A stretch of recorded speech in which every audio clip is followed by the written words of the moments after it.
For most of the past year, neighbors drove past this Pearland home and didn't think twice. But inside was a grandmother who had been forgotten, living in conditions no one should ever have to live in. But that all changed this summer when a stranger came across her path. Keeping up with 83-year-old Rosalia Knoll is not easy. Hello? She's got more life in her than people half her age, and in the last year has been through more than most people face in a lifetime.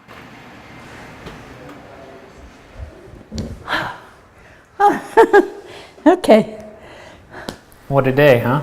Yeah, because they think I'm tough and hard and macho and all that kind of stuff. I'm not really.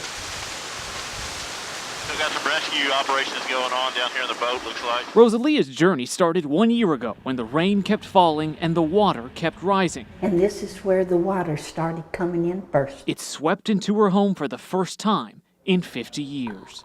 I couldn't believe it, and I realized, this was out of my control, and it was an experience I had never gone through in my life. Her home destroyed in 5 feet of floodwater. For 6 months, Rosalia lived in a hotel paid for by FEMA until April, when the assistance just stopped. I got in my car and I come back here. It wasn't much of a home, not anymore.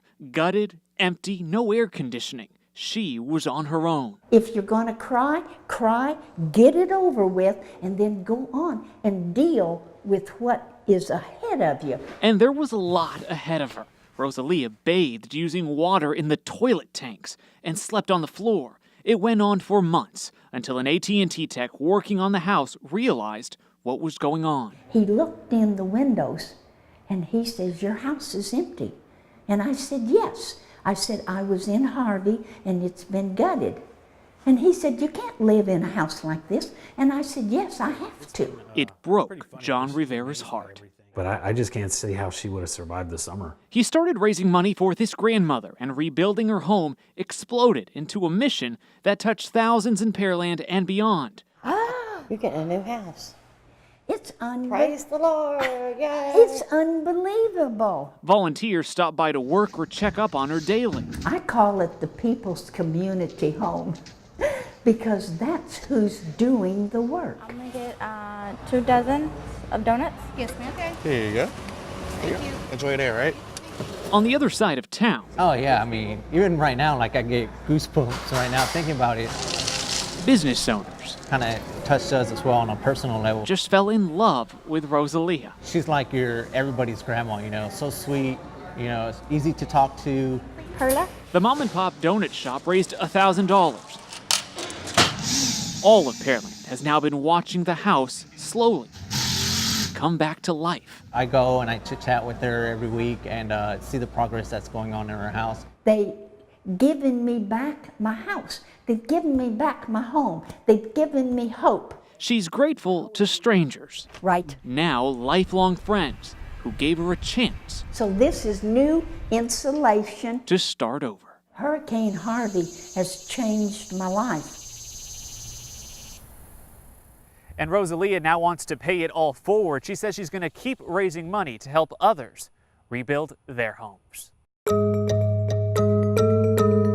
Marceli Guimaraes is a fugitive, wanted by the FBI for kidnapping her son Nico from Houston to Brazil in 2013. I must tell my story. For the first time, she is breaking her silence in an exclusive interview from Brazil. The world needs to know the truth because I married a monster. Marceli met Dr. Chris Brand at Rice University back in 2005. The couple fell in love, married on Valentine's Day 2008. A year and a half later, Marceli gave birth to Nico. It didn't take long for the marriage to spiral. He would break TVs, he would break chairs, computers, cell phone, tables. By September 2012, Marceli filed for divorce, and the back and forth got ugly. Chris accused Marceli of drug use. Marceli then accused him of domestic violence, and in court filings alleged his addiction to porn created a danger to Nico. I married a person that's really sick, and I found out that later. Treatment records obtained by KHOU show Chris underwent intensive therapy to deal with the compulsive use of porn, but a court-appointed therapist found he was not a danger to his son, and only a loving, devoted father. Chris's lawyer, Alan Daughtry. It doesn't mean you're not a good parent, and no one's ever said that it affected his ability to parent. Despite the toxic accusations, Marcelli and Chris continue to share custody of Nico. In July 2013, a judge granted Marcelli permission to travel to Brazil with her son for a family wedding. They never came back. Marcelli says she made the life-changing decision to stay in Brazil out of fear for her ex-husband. I was in a situation of life and death. Photos from inside the home show Chris punched holes in walls in fits of anger, and in this 2012 email to Marcelli, Chris admits to striking her face and pushing her onto the bed and floor. The time he said that he'd slapped her, it was done in defense. Daughtry says his client was the victim of domestic violence, not the aggressor, and says the courts here found physical fights were instigated by Marcelli. He's not proud of that, but we all lose it sometimes, especially when people are violent and aggressive with us. But it was Marcelli who ended up at a clinic. Doctors treated her for a bruised jaw and an abrasion on her cheek in August 2012. I left everything that I had constructed on my lifetime over there.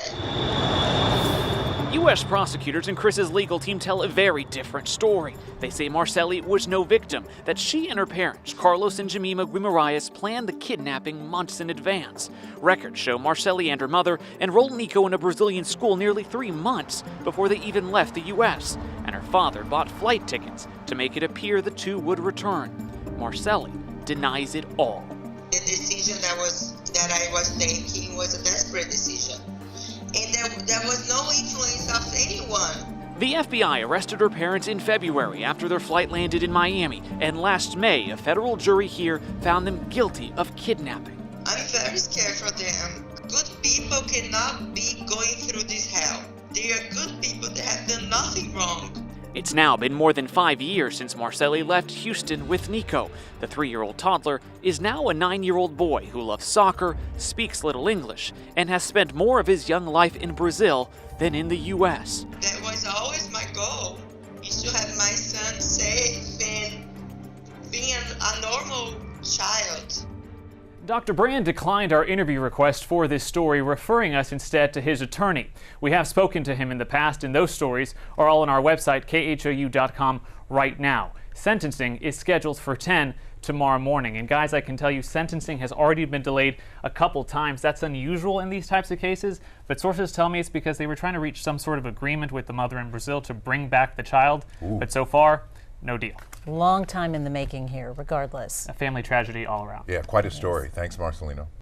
Guys, we did see several families reunited this evening. Typically, our policy is not to show the faces of minors, but tonight we will. Because the faces you're about to see say more about what's happening here than any words can.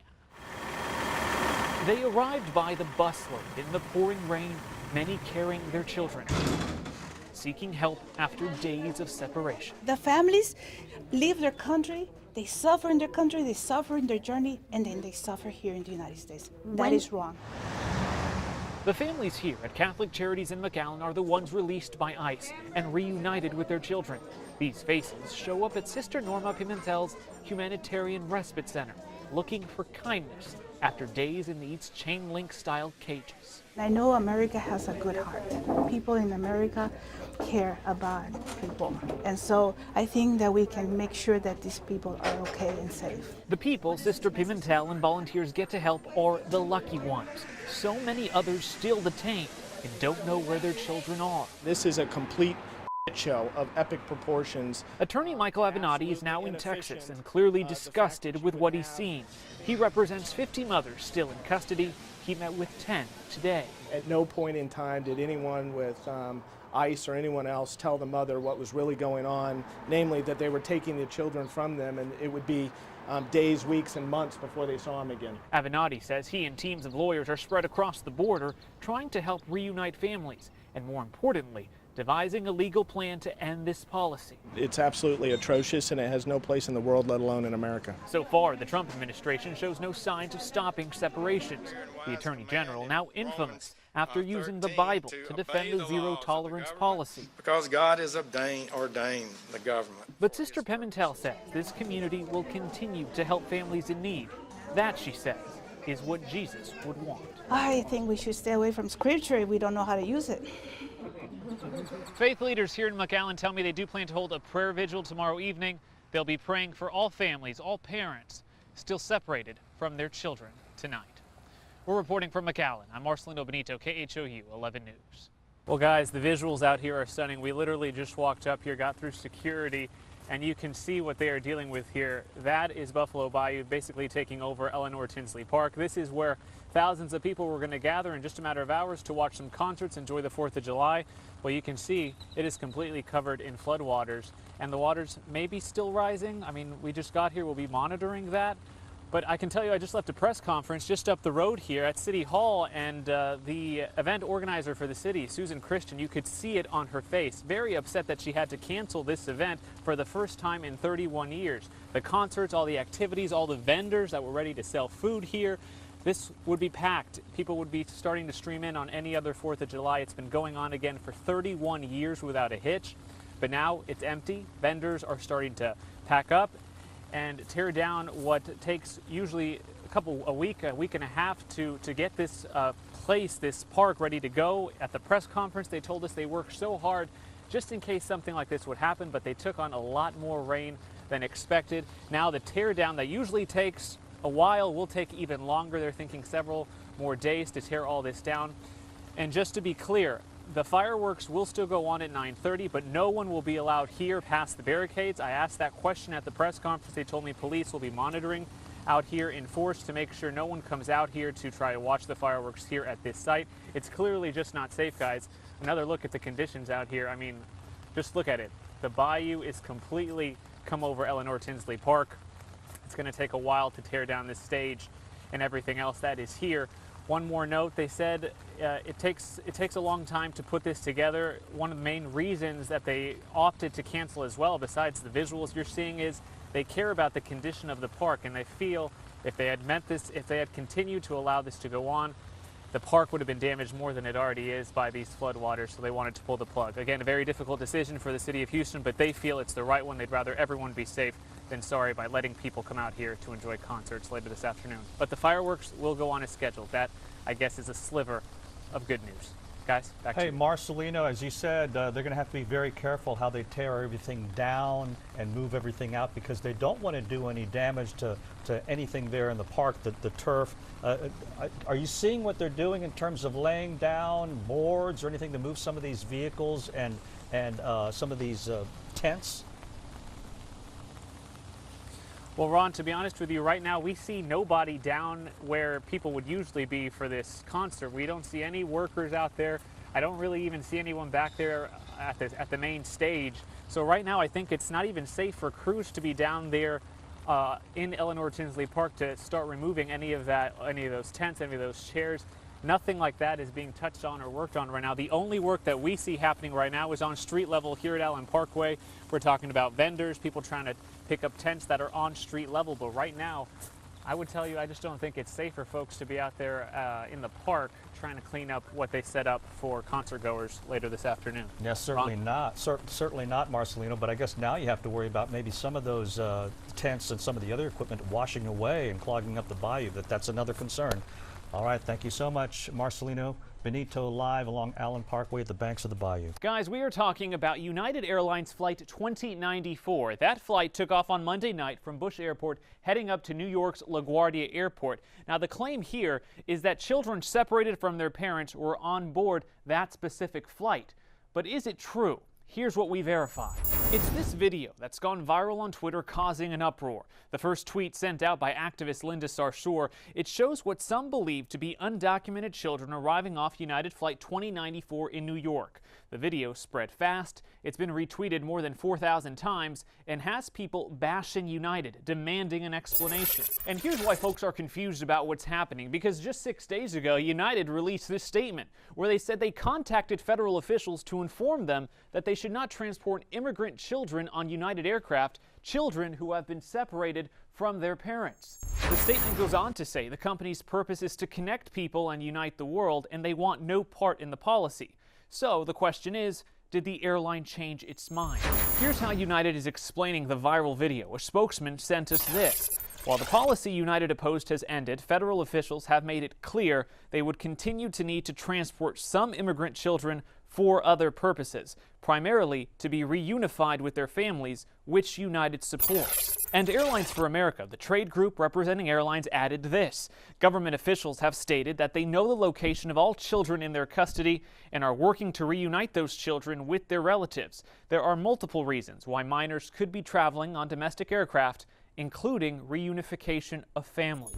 So here are the facts we can verify. We know 2,047 children are still separated right now. We know the video is real, and we have confirmed that migrant children were indeed on that specific United flight. But the central question here, were those kids in that video on their way to be reunited with family or still separated? That has to stay right here, because right now, neither United Airlines nor the government are providing those answers.